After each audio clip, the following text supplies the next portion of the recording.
Hallelujah, praise the Lord. இந்த காலை வேளையிலே குடும்பமாக, சபையாக, விசுவாசிகளாக ஆராதிக்கும்படி கர்த்தர் கிருபை பாராட்டின கர்த்தருடைய பரிசுத்த ஓய்வு நாளிலே கர்த்தரை நாம் துதிப்போம், ஸ்தோத்தரிப்போம். பிரியமானவர்களே, சபை கூடி வருதலை விட்டுவிடாதிருப்போம் என்று வேதம் சொல்கிறது.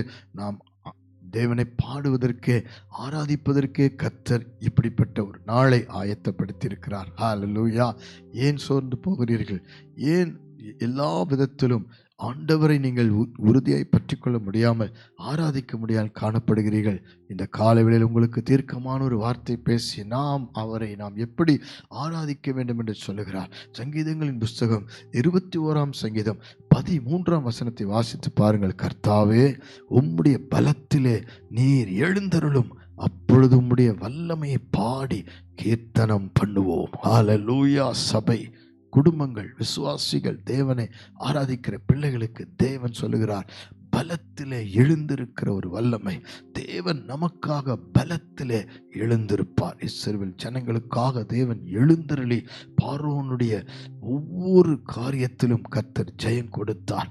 வல்லமையாய் எழுந்தருளினார். கானான் தேசத்துக்கு போகிற வரைக்கும் 31 ராஜாக்கள் மேல் வல்லமையாய் பலத்திலே எழுந்து ஜெயம் கொடுத்தார். பெரிய மாணவர்களே, அப்பொழுது அந்த செங்கடலை பிளந்து வெளியிலே கொண்டு போன பொழுது வல்லமையை ஜனங்கள் பாடினார்கள். கர்த்தர் மகிமையிலே வெற்றி சிறந்தார் என்று பாடினார்கள்.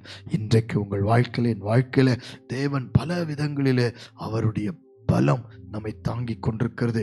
நிச்சயமாக நமக்காக கர்த்தருடைய பலத்திலே எழுந்திருப்பார். உங்கள் பிள்ளைகளுக்காக எழுந்திருப்பார். கணவன், பிள்ளைகள், வாலிப பிள்ளைகள் ரட்சிக்கப்படாமல் இன்றைக்கு பின்மாறி இருக்கிற அத்தனை பேருக்காக கர்த்தர் தமது பலத்திலே எழுந்திருப்பார்.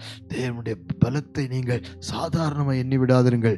தேவனை ஆராதிக்கிறதுல தேவன் வல்லமுள்ளவராக இருக்கிறார். அவரை பாடி துதித்து ஸ்தோத்திரிக்கும் பொழுது வல்லமை வெளிப்படுகிறது.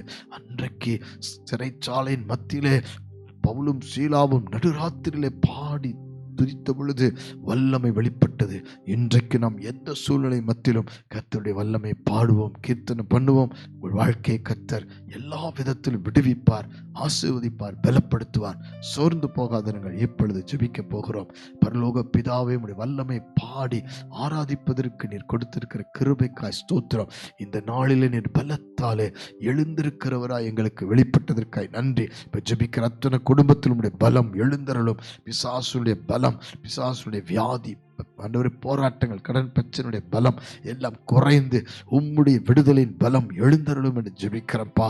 அது மாத்திரமல்ல, நாங்களும் ஒரு வல்லமை பாடி ஆராதிக்க ஒவ்வொரு குடும்பத்துக்கும் அற்புதம் செய்யுங்க, ஒவ்வொரு வாழ்க்கைக்கும் அற்புதம் செய்யுங்க.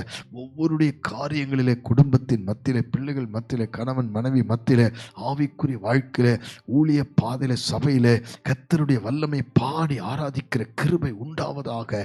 நீர் எப்பொழுதும் எங்களோடு இருந்து எங்களை ஆசீர்வதிக்கிறீர் என்று நீர் தாமே எங்களோடு கூட இருந்து வல்லமையை நீர் ஊற்றி கொண்டிருக்கிறீர். இப்பொழுது மனம் திரும்பாத, ரட்சிக்கப்படாத யாரா இருந்தாலும் கர்த்தருடைய வல்லமை தொடுவதாக. உம்மை சந்ததி சந்ததியாய் ஆராதிக்க, துதிக்க, ஸ்தோத்திரிக்க கிருபை செய்வீராக. இயேசு கிறிஸ்து மூலம் தாழ்மையோடு ஜெபித்து அர்ப்பணிக்கிறோம். தொடர்ந்து நாங்கள் உமது வல்லமை பாடி ஆராதிக்க உதவி செய்யும் இயேசுவின் மூலம் பிதாவே. ஆமென், ஆமென், ஆமென். God bless you. இன்று முதல் கர்த்தருடைய வல்லமை பாடுவோம். கர்த்தர் நம்மை ஆசீர்வதிப்பார். ஆமென்.